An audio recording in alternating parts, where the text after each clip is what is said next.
lovely to be a woman. The wait was well worthwhile.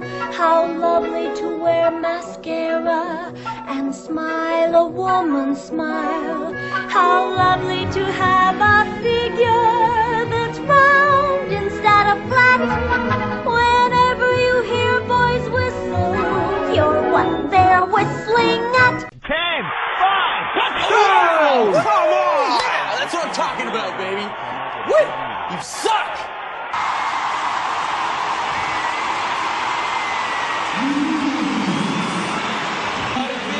İmkansız bir atmosfer var. Fenerbahçe Manisa Spor maçının ötesine geçen bir atmosfer var. Oyuncular, her iki takım oyuncuları da tribünlere çiçek verdiler. Özellikle Alex de Souza karşı tribüne doğru giderken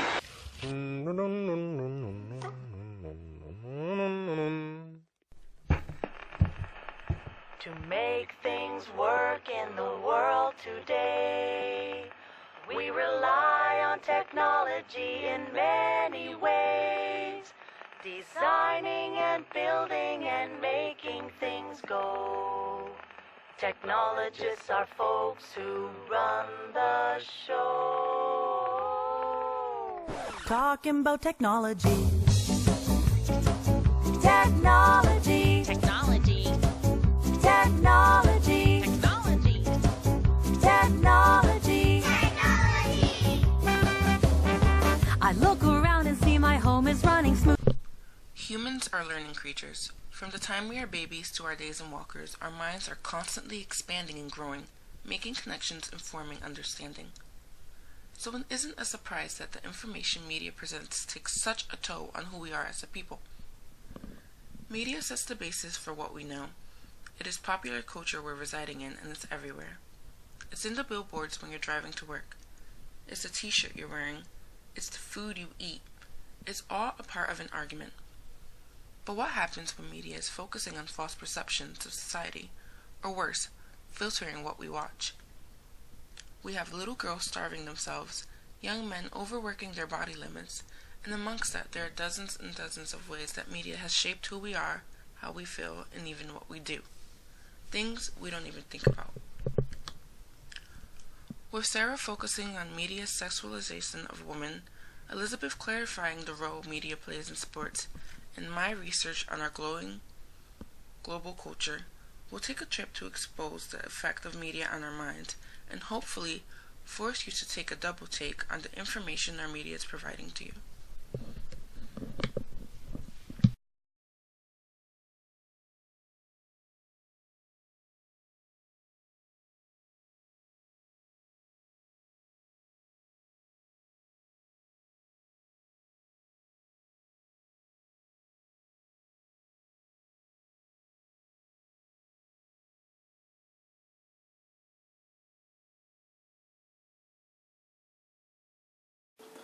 Let's talk about global culture. So, if we were to go back a bunch of years ago, there'd probably been millions and gajillions of cultures for each society, for each country, for each ethnic group. Today we have this thing called a global culture, and what we see is a pattern in ideas and clothes and fashion and everything in each country, and that's because the media and technology has grown so much that it's available on a wide spread. So what this does, what this means is that instead of having one sort of culture for like England and one sort of culture for Africa and one sort of culture for Honduras, we have all these countries trying to grow into this westernized culture that both America and England has sort of built for us. We all have these same ideas that we're chasing after, and it's because of this global culture that's emerging.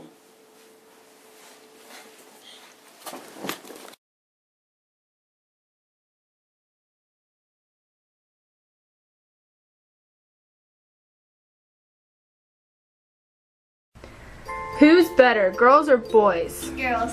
Why? Because why? I'm a girl. What makes girls better? They make stuff, they sew taught them to draw pretty pictures, and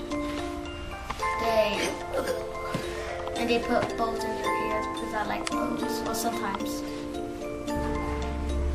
What makes boys not girly?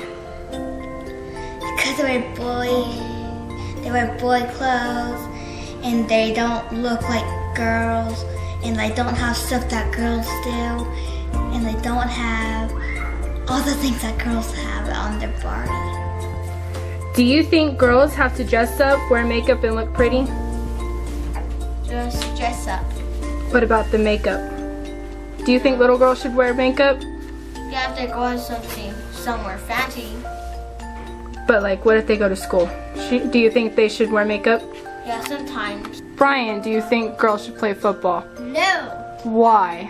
because they can't. It'd be cheerleaders. Why do they have to be cheerleaders? I don't know. Why can't they play football? Why they can't. Some girls can play football. I know. The Gibson Girl came around in the early 1920s, and this was the first time in American history that women were given a standard for what they should look like, what they should be like. They were given an image for not a person, not a moral. They became a physical standard.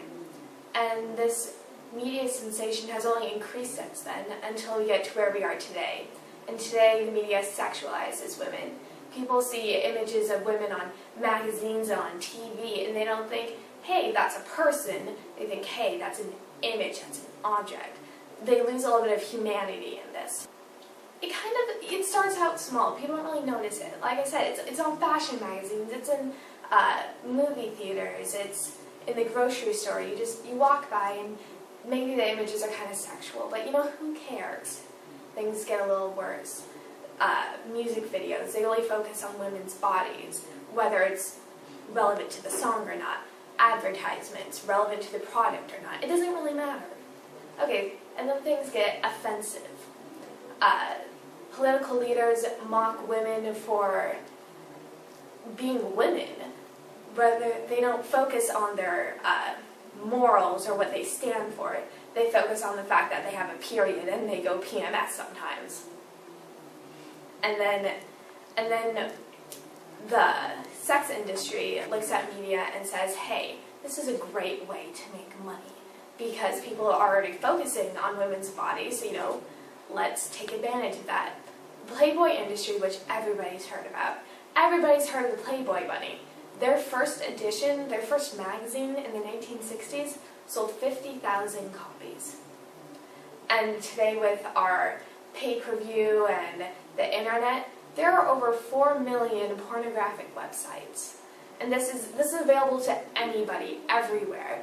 And the majority of these websites are women because the majority of pornographic users, people who look at porn, are heterosexual men. So the media just kind of enforces this idea that women are losing their humanity. They're just things. They're not really people anymore. And what does this mean for the women on the street? Well, they look around and they see these beautiful, gorgeous, photoshopped women, and they start to feel self-conscious about themselves. They lose their confidence. They look at the women who are being put down in the media, the leaders of today, and they lose confidence there. These great women who are smart, who have done great things, and they're being put down for being women. What does that say about the average women? And the women, they don't only hold themselves to these standards. They look around and they say, hey, that person's different, that's not right. They put each other down based on what the media is telling them to do. They followed us without me realizing it at first and started screaming names such as nasty bitch, Halloween's over, take your mask off. They followed us screaming names for about 10-15 minutes till we were able to finally leave the mall. Let's say they were screaming in front of everybody. Nobody cared, nobody did anything. Brian, do you think girls should play football? No, Why? because they can't. It'd be cheerleaders. Why do they have to be cheerleaders? I don't know. Okay. Boys have the understanding that girls can't play tough sports like football, to be exact. When you look at a professional football team, you see the girls on the sidelines cheering.